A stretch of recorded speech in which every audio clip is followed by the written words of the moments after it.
Welcome to the 5th League of Legends video featuring F289. You're watching my first ranked game and my first video as a commentator for GameReplays.org.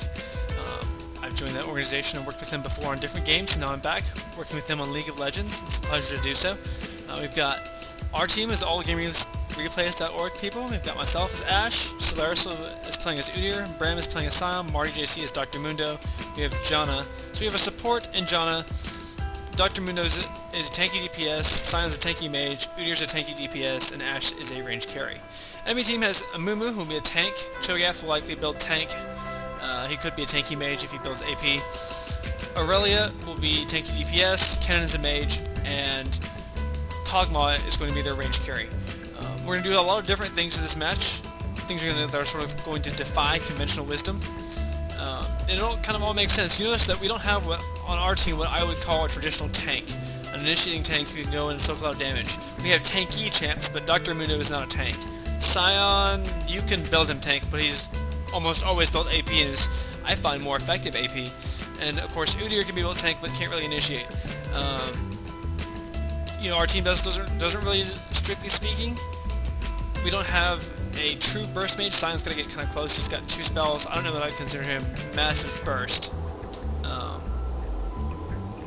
So our damage is more sustained. They've got a nice burst from Aurelia and Cho'gath and Kennen. They can all burst pretty well. So we'll see how it goes.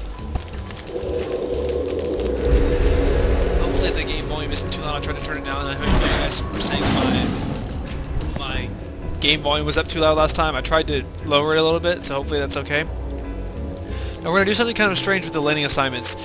If you're from Europe or you play on the EU servers and you're watching this game, perhaps this is nothing new. You know, perhaps you're used to this, but what we're going to do is we're going to put our tanky DPS, Dr. Mundo, mid, and we're going to send Udyr jungle, and myself and John are going to go bot, Sion's going to go top. So we're going to have a support laning with a range carry. Now what we have right here is Marty's guiding us to this very specific jungle path. What we're going to do is he's pinged it out. So we're going to come down mid, enter these river bushes right here, and then proceed into the enemy river bush and hope their jungle is nearby.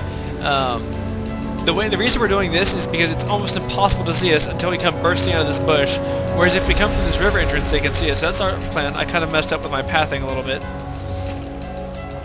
If only League of Legends had waypoints, right? Everyone likes some waypoint commands like in StarCraft or Command & Conquer. Our team is pretty well set up for an early game fight. We're going to have Sion stun, my crit plus volley, and Mundo's cleaver is going to make for a heck of a early game. We spy a kog'maw, we just suddenly start going. We don't get a kog'maw, but we do pick up on Aurelia. See, she just melts almost instantly.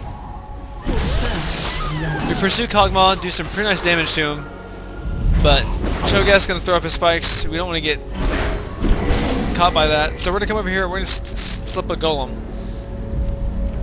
They gave us a quick first blood. You notice their entire team was not there. They weren't ready to fight that fight. What they really should have done if they wanted to see us coming was to either stand here and watch us, or they needed to have their whole team ready to engage. In any case, looking at their lineup, I'm not sure they could have beaten us in a 1v1, and Mumu would not have had a stun.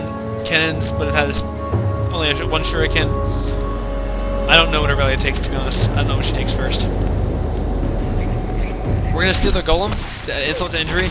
We're doing this because Mumu really needs golem to survive in the jungle. And we just gave it to our Udyr, fed him right off the bat. He'll be a little bit behind level, but he can make it up. We did leave behind one little wraith, one little golem. The reason why we did that is because Mumu is going to have to kill that off before his big golem can spawn again. It won't spawn unless, like if we killed all of it, then it could have possibly, the respawn timer would have been reset. But since there's one monster left, that respawn timer won't reset. We are going to be a little bit behind in levels. You see I'm halfway to level 1. Cho'gath and Aurelia will be a little ahead of us. Again, note that they've got a more conventional land set up. Mage top. I guess I don't know, conventional as far as US metagame. They've got their range carry mid, they've got their 2 tanky champions bottom, and of course their jungler. We've got a support and a carry on bottom, which is somewhat more unorthodox. I really like it. part of the reason I like it is because this being my first ranked game, I was kind of nervous. I'm not gonna, this is not gonna be my best playing ever. So having John in there to basically hold my hand is gonna be nice. Kog'maw and Mundo, chances are Mundo and Kog'maw will not be able to kill each other. You can see him moonwalking there. They're both. Kog'maw does nice damage, but he can't burst down a Mundo that easily, especially after level 6. Whereas Kog'maw or Mundo probably can't get close enough to Kog'maw to just kill him on his own. He can certainly try. So right now here, I'm just lasting him to my heart's content, or attempting to. We do pick up their Amumu. He's only level 2 as a jungler. He's behind. I see him about to hit 3. He's behind, and he's not going to get anything out of the golem. That's going to put him back quite a ways. Yeah, that's just taking Amumu's golem is really nasty. So if you have an Amumu on your team who's jungling, protect him. Now we're just sitting back and trying to farm. We basically figured that we outscaled them better. No, that's not necessarily true, but if we can out-farm them, we don't need to be really aggressive early game. Now that's going to make for kind of a boring game, but Ashe and Janna are probably not going to do a whole lot to a cho'gath and Aurelia. What we are going to be able to do is farm. Janna is doing very good about not farming. She's letting me get the last hits. She's not doing that because she's a bad last hitter. She's doing that because she doesn't need to. She doesn't need the farm, so she's going to let me have it and just support. That's what supports do. Janna is very gold independent. She doesn't need a whole lot of items. Now she's going to sneak into their jungle. She's going to get picked up by Aurelia. And cho'gath, they're going to try and pincer her. I kind of pick off cho'gath, keep him from getting too close to Janna, and she's going to pull back. Was thinking about doing a little invasion into their jungle, maybe trying to hurt Amumu a little more. Up here, Silence someone who's staying on Kennen. Another case of Silent and Kennen probably can't kill it. They both have a lot of burst, decent survivability, so hard to say who went on. I don't like the Silence build. I really think you should have gone Doran's Ring first, but that's just me.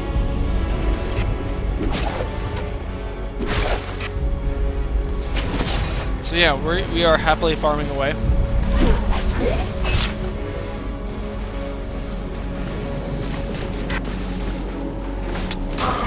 Mundo and Kog'maw, they can't really do a whole lot with each other. They'd like to, but not a whole lot they can do there. One thing we are doing is we're keeping our lane pushed. Udry may come down here and try for a gank pretty soon, after he finishes Golem. Or he may go back and get his items, hard to tell. But in the event he does come for a gank, we're well equipped to handle that. I should be better about dodging that, but I did not start boots. I started door and shield.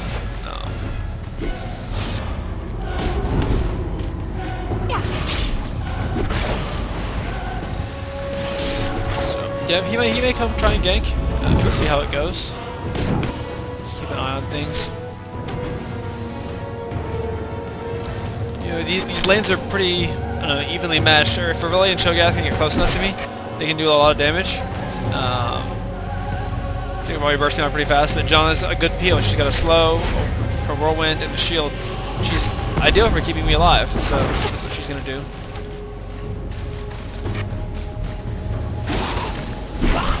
Mundo's a little hurt, but don't be fooled. Mundo's about to hit level 6. Once he does, he will have no problems leveling or regenerating his health with his ultimate. Isn't that called sadism? I think it's called.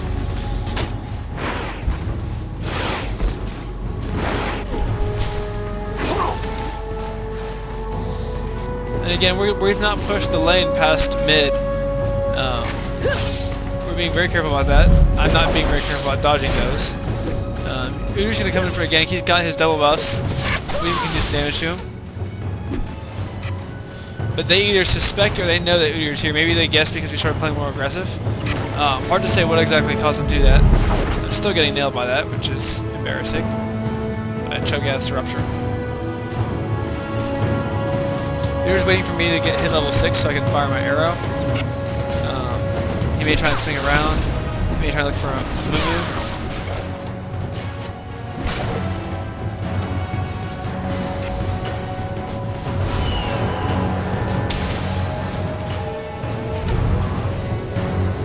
I'm looking for a shot, Hooter decides, nope, not a good time. So we back off, I'll hold the arrow for later. They either suspected that Hooter was near or they just knew it. So we back off. It's a good time to note that, you know, everyone's level 6. Let's take a look at the farm. We'll let the replay keep going. Up top, Scion is being out-farmed by Kennen. In mid, Dr. Mundo is way out-farming Kennen, or kog'maw. He's like 2 full creep waves ahead. And they spot a Mumu over here, but he runs off. I'm way out-farming. Well, cho'gath's got about my farm. Aurelia's farming pretty well. John's got almost nothing, but she doesn't need it. So, thus far, they're pretty even on farm except for mid. You know, Scion's losing the farm battle up here, but he'll be able to get it back. I'm farming well. I'm going to pick up 3 people, and Dr. Mundo is just farming like a beast. Dr. Mundo is a beast, but Mundo farms where he pleases, right? One thing to note is that because I've been so well supported, I've almost got enough money for my BF sword since they lowered the price in patch 1.15, I think. Looks like Scion and Mundo are going to come in and check out the, they're going to invade the jungle. Every time you saw the health bar suddenly go up, it's because I just checked on them to see what they were up to. I fired an arrow here blind, hoping to pick off an Amumu. Did not happen. But I believe they're just going to steal the golem again. Stealing golem again.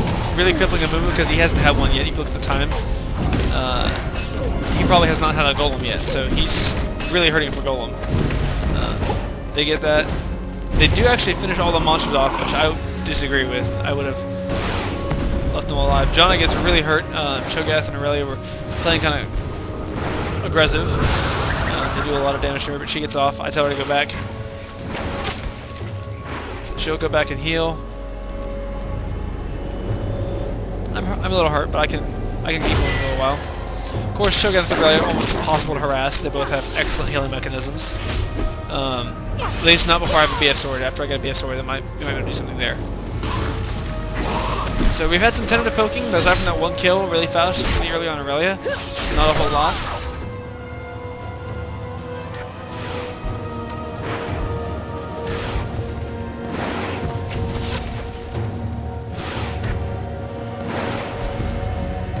And again, in mid, it's kind of devolved into stalemate. You see Dr. Mundo is doing a nice job of out-leveling kog'maw. He's just a little bit ahead of him, but that's because he's farming so effectively.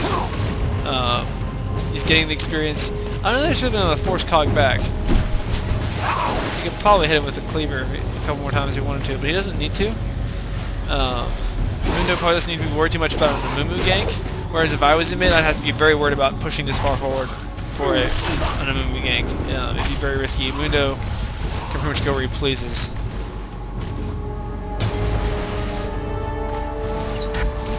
Up top, Scion's got a ward here, so he's not too worried about being ganked. I believe Janna has a ward also. She has a couple wards. She does a nice heal. I get healed off that. I'm about ready to go back and get my BF sword. So we'll see what happens there because, you know, a 12-minute BF sword is not like high elo where you're getting the BF sword within the first 10 minutes, but it's not bad. You look at the farm levels again.